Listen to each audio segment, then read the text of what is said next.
Hi friends, case on பண்ணி வானலி வச்சு oil ஊற்றி 1 ஸ்பூன் சோம்பு, 1 ஸ்பூன் கடுகு, 1 கொத்து கருவேப்பிலை, பூண்டு பல் வந்து தோலை உரிச்சிட்டு தட்டிட்டு சேர்த்துங்க. உருளைக்கிழங்கு வாய்வு அப்படிங்கிறனால அந்த பூண்டை சேர்த்திட்டுனா அந்த வாய்வு எடுத்துருவாங்க. பொடி பொடியான இருக்கிற தக்காளி, பொடி பொடியான இருக்கிற வெங்காயம், தேவையான உப்பை போட்டு நல்லா வதக்கிட்டு, பட்டாணி வந்து இப்போ ஃப்ரெஷ்ஷாக கிடைக்கிது, அந்த பட்டாணி இருந்தாலும் சரி, கவரில் இருக்கிற பட்டாணி இருந்தாலும் சரி, நல்லா வாஷ் பண்ணிடுங்க. வாஷ் பண்ணிவிட்டு அவங்களே சேர்த்துட்டு மிளகாத்தூள், மல்லித்தூள், மஞ்சத்தூள் இந்த தூளெல்லாம் சேர்த்து வதக்கிட்டு லாஸ்ட்டாக சாம்பார் பவுடரும் 1 ஸ்பூன் சேர்த்துங்க.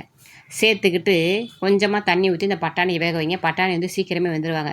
இந்த கேப்பில் என்ன செய்கிறீங்க அப்படின்னா, உருளைக்கிழங்கு இருக்குல்ல, உருளைக்கிழங்கு தேவையான உருளைக்கிழங்கை வந்து குக்கரில் வேக வச்சாலும் சரி, தனியாக வேக வச்சாலும் சரி, வேக வச்சு தோலை உரித்து தேவையான அளவு பொடி பொடியாக நறுக்கி வச்சுக்கோங்க. இந்த ஸ்டேஜில் வந்து உருளைக்கிழங்க உள்ளே இறக்கி விட்ருங்க. உப்பு காரம் பார்த்துங்க. நல்லா சுருள அடுப்பு சிம்மிலே வச்சுருந்து சுருளை எடுத்து லாஸ்ட்டாக கொத்தமல்லி தழை போட்டு இறக்கி இன்றைக்கி சாம்பாருக்கு சைடிஷாக வைக்க போகிறேன்.